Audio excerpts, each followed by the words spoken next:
Esselamu Aleyküm muhterem müminler. Yine bir soru cevap videosuyla karşınızdayım. Haram olan bir fiilin işlenmesi oruca zarar verir mi? Kişi oruçluyken haram işlemiş olsa bile orucu bozulmaz. Fakat Müslüman özellikle Ramazan ayında daha da dikkatli davranmalıdır. Hazreti Peygamber sallallahu aleyhi ve sellem şöyle buyurmaktadır. Her kim yalan söylemeyi ve yalanla amel etmeyi bırakmazsa o kimsenin yemesini içmesini bırakmasına Allah'ın hiçbir ihtiyacı yoktur. Buhari.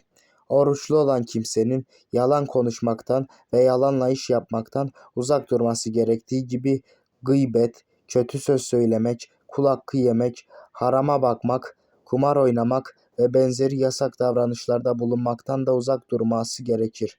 Zira bu günahlar orucun sevabını eksiltir.